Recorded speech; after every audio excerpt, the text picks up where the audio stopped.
Get ready to have your mind blown right now, first part of this session this week. Let's blow your minds. Let me give you something to think about. Bad salespeople lead with a pitch. Sounds something like this. Hey, Matt, Easton, we help companies like yours save 30 to 40% on your advertising costs. Hey, Matt, Easton, we can drop your costs that you're paying for your Google ads by 40% if I could just have 5 minutes of your time. Bad salespeople lead with a pitch.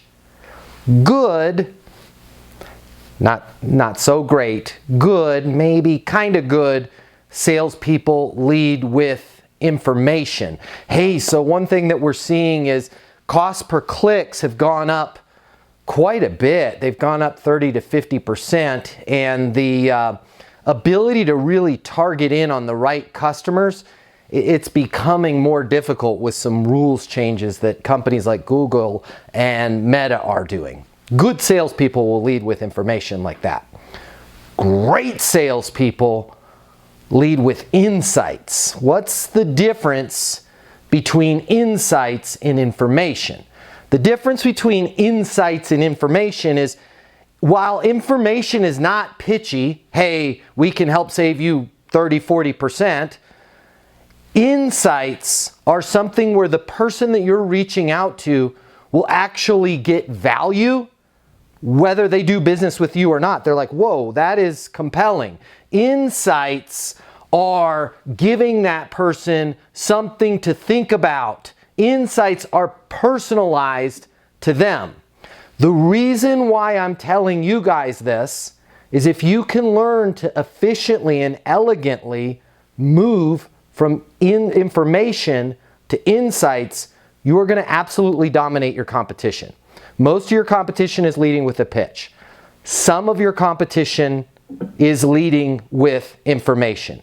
Very few are leading with insights. And there's something you can say, there's something that will come out of your mouth that if you say it, will easily transition you from just providing information to giving insights. And I said it just a second ago. Does anyone want to take a guess at what it is? I have something for you that I want to get your opinion on. I have something I'd love to get your opinion on. Is a good conversation starter, right? But I want to give you something to be able to transfer from just giving information. Hey, we're seeing, like in that advertising example, we're seeing the cost per click go up 40%, and we're seeing the actual clicks aren't as powerful as they used to be. Now, the reason why I'm telling you this is if your company could get clicks at, say, 30 to 40% less, and those clicks were more targeted, they're more powerful, that might give you an opportunity while everybody else is reeling and trying to figure out what's going on with their advertising spend to really take some market share from your competition. How I want you to lead from just giving information into a more formal insight is with the words, and the reason why I'm telling you this is blank. So John Fitzgerald, in your case, you know, a lot of customers nowadays, especially with all the information from the phones, with the ads that they're getting, we don't even know where these ads are coming from half the time. They're coming into dealerships with, let's call it information, in a lot of cases misinformation, thinking they'll qualify for a $110,000 Tahoe with a 480 credit score. And what ends up happening is the sales reps at that store, they end up, takes them about 30, 40 minutes to figure out that person's not qualified and the person leaves. Now, the reason why I'm telling you this is if you guys could figure out a way within, say, 7 to 47 seconds of that customer having an interaction with the sales rep, of knowing exactly the precise inventory that they're qualified for, not only would you be able to shorten your sales cycle times by about 2 hours per vehicle, but your customer service is going to go way up. People are going to be more happy with the dealership. And a little secret weapon, your sales reps are going to be a lot happier. Have you guys ever had a good sales rep leave? Well, yeah, we have. Do you see how when I use the words, how it's so easy? And to start with your example, hey, John, it's Matt Easton, founder of Easton University. I've got an idea I wanted to get your opinion on. Can you call me on my mobile, 720-660-3202?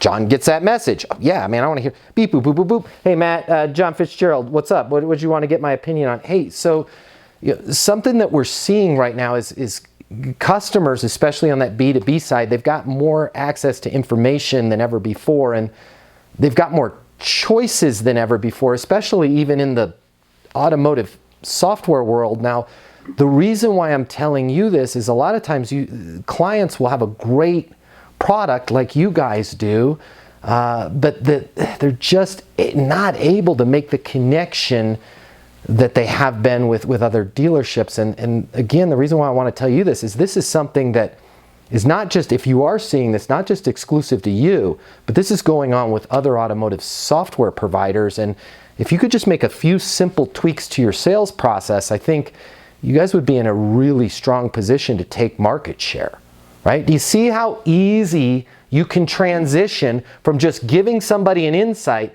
to now it's a personal conversation? The reason I'm telling you this is blank. Does that make sense?